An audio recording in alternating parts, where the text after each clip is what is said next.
Welcome to episode 1 of Sharpe's Silver Bayonet, the first of many battle reports to be featured on this channel. Now, quick heads up, this is indeed a battle report, but I've opted to not include any dice in this battle report. That was all done off screen. I wanted to keep the vibe from the White Dwarfs of old and it be more about storytelling and narrative. So that is what to expect when you are watching this. Dice rolling was done off screen and you're just enjoying the ride. Now, if you're completely oblivious to the world of Sharpe and the Napoleonic Wars, fear not, because you don't need to know anything about any of those to enjoy this video. And to be honest, this is all made up because it's following the Silver Bayonet, and that is based in the Napoleonic Wars, and it's all about Gothic horror. So you don't need any previous knowledge about the characters. I mean, by all means, go and watch Sharpe when you've watched this maybe, or even before you watch this. I will be including some characters from the TV series, which is great, but I'll also be making up my own as well for funsies, because I imagine people will die. Hopefully Sean Bean won't. He won't die in this. That's what I'm hoping, but we'll find out. But yeah, you don't need any prior knowledge to enjoy this show. Right, with that preamble over, it's time to settle in for some Napoleonic Gothic horror. Enjoy.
There you are, Sharpe. I want you to meet Colonel Gaunt, a very specialised member of my intelligence staff. Oh, how's that, sir? Well, let's just say operates a very specialised group of individuals, much like yourself, Richard.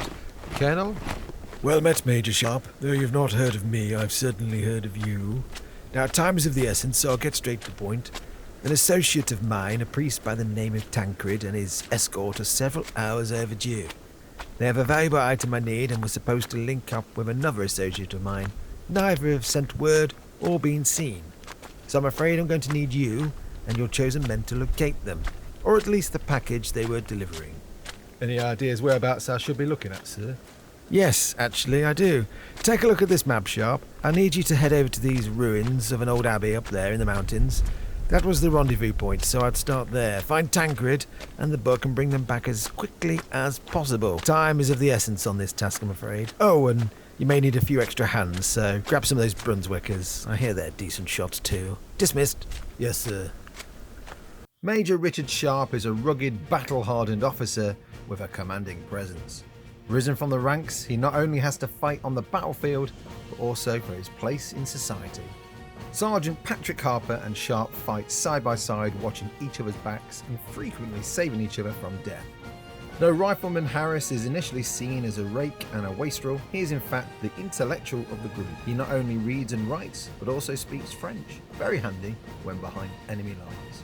A poacher from Cheshire, Rifleman Daniel Hagman is the best marksman in the company, and when there's only one chance to make a shot tell, invariably Hagman is called upon to make it. Rifleman Peach is not a chosen man, and was unfortunately in the wrong place at the wrong time, knowing full well that most that hang with the chosen men in Sharpe inevitably wind up dead. I'm sure he'll be fine.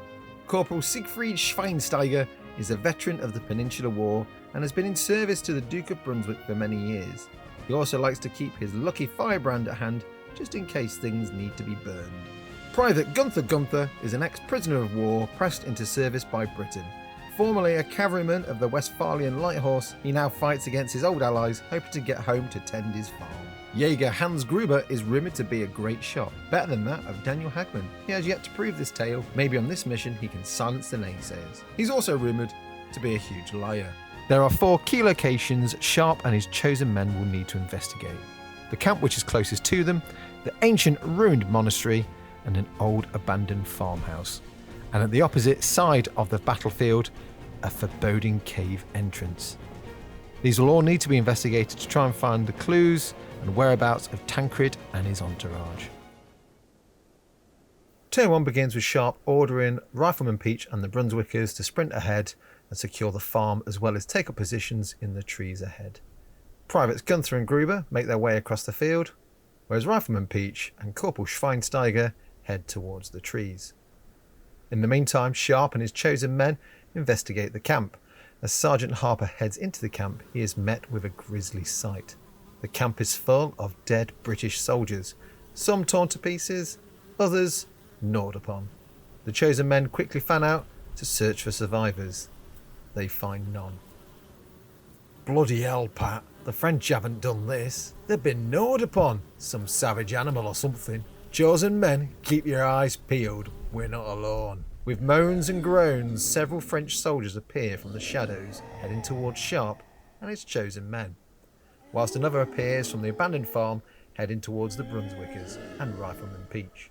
And with blood-curdling howls, 2 wolves appear from the cavern entrance. Rifleman Peach quickly advances and takes cover near the monastery, nestling his beloved Baker rifle and checking it's still loaded, followed by Schweinsteiger doing the same.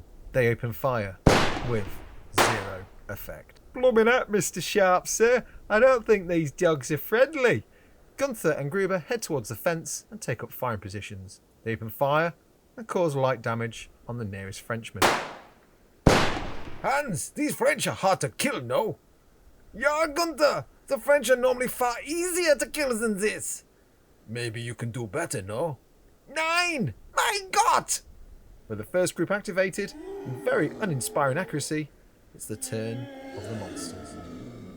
The zombies by the farm shamble slowly towards the Brunswickers, whilst those in the monastery head towards the chosen men.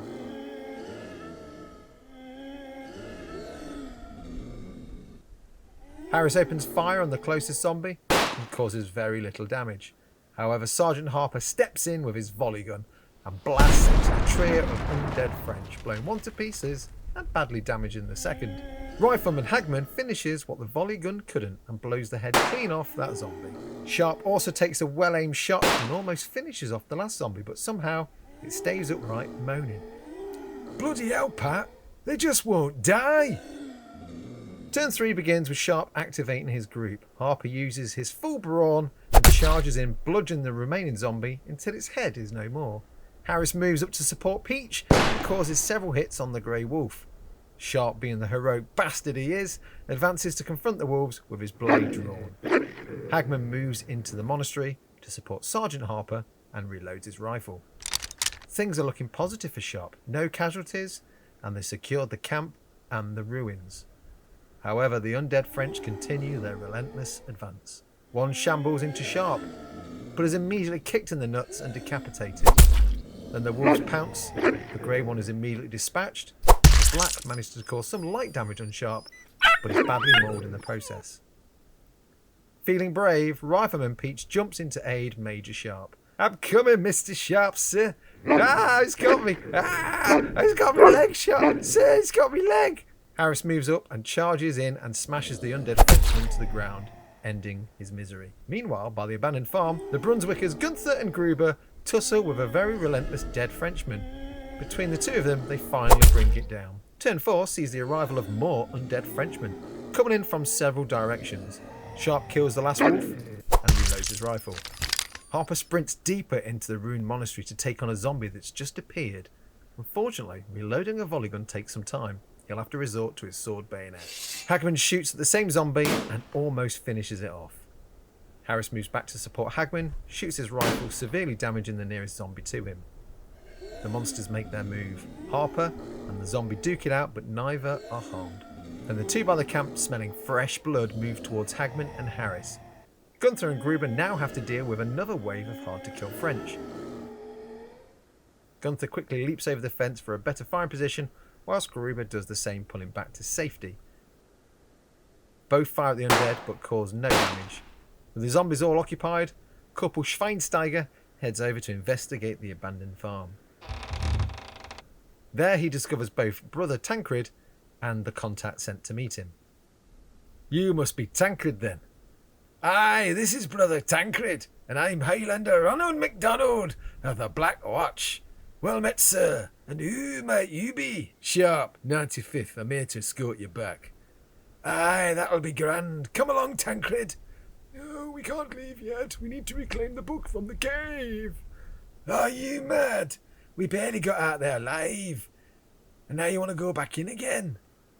Me and the lads will get your book. Be careful, there's more than just undead French in these parts.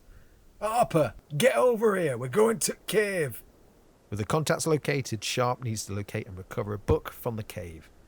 Though several undead are still present, this should be a fairly straightforward task. Turn 5 begins with Harper crushing the zombie's skull, and hearing Sharpe's command, he quickly heads over to support him. Both Sharpe and Harper stand before the entrance to the cave. A sense of unease sweeps over both of them. Hagman, unable to reload in time, charges and kills the zombie before him. Harris does the exact same, but fails to wound his quarry.